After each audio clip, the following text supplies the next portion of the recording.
All right, guys, I'm going to keep this one kind of short. I've already done a video on this one, but it was the prototype. This is the actual production model. Now that Axios actually finished the project and they sent me over a production model as you know, a thanks or payment, whatever you want to call it, for doing the prototype video. That's why I ended up with this. So that's why this will also be labeled up on the top left. It'll say paid promotion. It's because they gave me this watch. So the reason I wanted to show this, I went over to their website, and although most of them are sold out, there's a few you can still purchase. And this colorway is actually one of them. It's only $329. So I'll put a link to their website. I have no idea how many they have left, but I think it's a killer watch for 329 bucks. It's really hard to beat. So I figured I would share it with you guys, and you guys can make your own choice. But it is a 40 millimeter watch, 47 lug to lug. It's only 12.3 millimeter thick, which is pretty thin considering it has the Seiko NH35 movement, which typically ends up being a thicker watch. 20 millimeter lug width. This awesome bracelet tapers down to 18 millimeter, fully milled out clasp. Tons of micro adjusts, 6 of them there, double pushers, simple fold over and fold over keeper there. A little signed action there, their company logo. And 152 gram, sized for my 7 1/4 inch wrist. Before I get into some closer details of the watch, I want to say the bracelet is actually impressive. They're all independent links, so it can articulate and fold up and all that stuff. The screw pins are really nice. You're going to want to get a 1.2 millimeter screwdriver. I use the Bergeon or whatever you want to call it. I'll put a link in the description. It'll be an Amazon affiliate link. Since I'm doing paid advertisement, I might as well go all the way in, right? So I upgraded to this model. It's called the ergonomic model. I like it a little bit more. It's easier to use for my hand ability. So I'll put a link, an Amazon affiliate link to that. If you don't have one, pick one up, guys. They're super handy.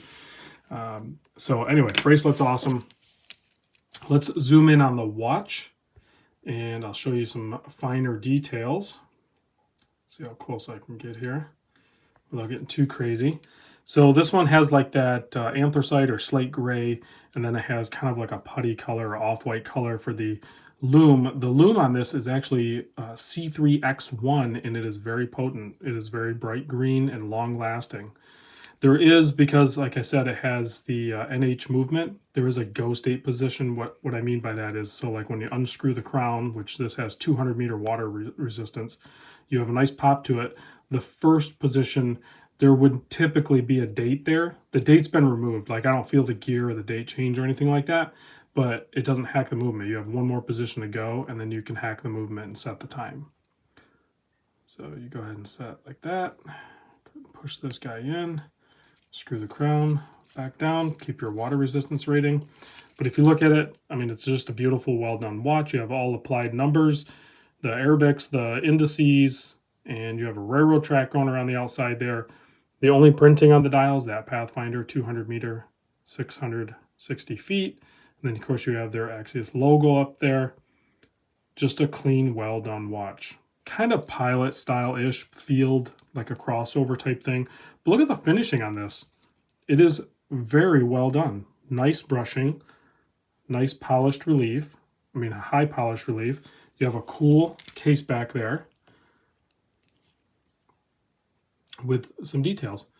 I'm assuming that's the number there. This is number 83 of 230, so I'm not sure how many are left, but if you're interested in picking up just a good all-arounder for 320 bucks, you might want to take a look at these. Sapphire crystal, AR coating on the underside.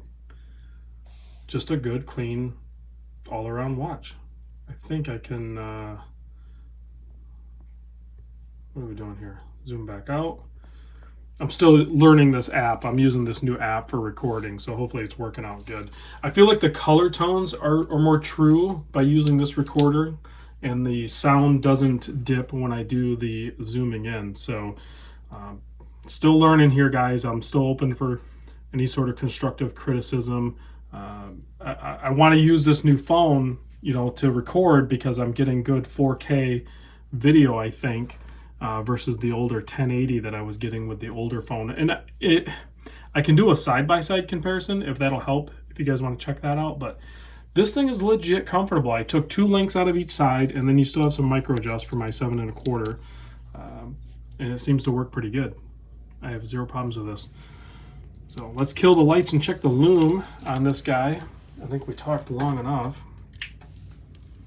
The loom, like I said, is very potent. A lot of micro brands are using this X1 formula, and you can see it is very bright and brilliant. Yeah. That's one of my favorite things about micro brands. I mean, there's a lot of really cool things about micro brands, but loom is way up there on the list. They always do a very good job. All right, guys, thanks for watching.